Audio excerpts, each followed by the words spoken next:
Hello everyone, welcome back to my YouTube channel the foodies recipe.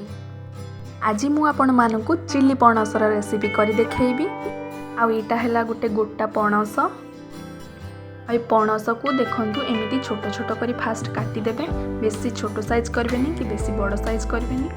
तापरे गोटे pressure cooker रे एमिति पानी नै जिबे। पानी गरम हैला परे पणस को देई एमिति घोड़णी दे देबे। और 4 रु 5टा सीटी आसला परे याको एमिति काढी देबे। देखंतु एटा भलसे सिझी जाइछि। मु एथरे किछि लूण नै जाइछि। तापरे टिके हळदी पके देइछि। तापरे आमे टिके काश्मीरी रेड चिली पके दबा।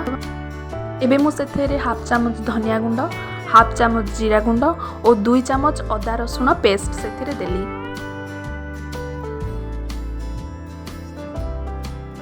एबे सेथरे 5 रु 6 चामच कॉर्नफ्लोर देबा। पुणी सेथिरे मु गोटे चामच मैदा देइछि। ए सब जिनस पके साला परे आमे ताको भलो भाबरे गोळेई दबा। तापरे मु गोटे कड़ाई रे किछि तेल नेली जोथरे कि आमे से पणस को छाणीबा। एबे सेथिरे गोटे गोटे करी पणस रो पीस गुडा को एम्ति तेल रे दबा।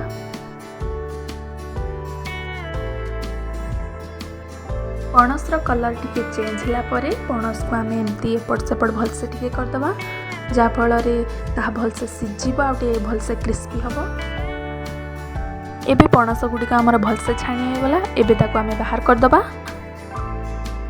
आ एबे सेई कड़ाई मु टिके तेल नै गली आ सेथरे किछि जीरा, कटा रसुण आ कटा अदा दे देली। एबे सेथरे पुणी 2टा कंचा लगा को एम्ति काटी सेथरे पके देली आ ताको टिके भलसे भाजी देली। एबे सेथरे मु गोटे टमाटो को छोट छोट कर काटी सेथरे पकेली आ ताको भी टिके भाजी देली। एबे आमे सेथरे स्वाद अनुसार लूण टिके पकेबा, टिके हळदी भी पकेबा। तापरे टिके जीरा गुंड, टिके धनिया गुंड पके ताको भलसे भाजीबा। एबे मु सेथिरे एम्ति पियाज काटिकी जो रखिथिली बड़ बड़ साइज ताको एथिरे पकेली आ ताको भी भलसे टिके भाजी देली।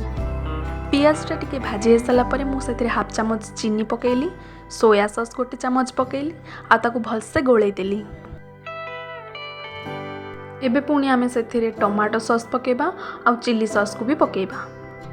टमाटो सॉस चिली सॉस पके साला परे पियाज सहित आमे से गुडी को भलसे गोळेई दबा। आ लास्ट रे गोटे चामच कॉर्नफ्लोर को नेई टिके पानी रे गोळेई एबे आमे सेथिरे देई दबा।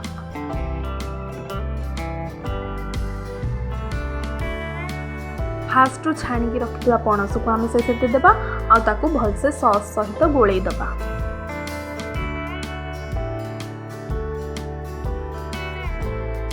एथिरे मु किछि कटा धनिया पत्र पके देली आ हमर एबे रेडी हे गला चिली पणस ता पुणी ओडिया स्टाइल।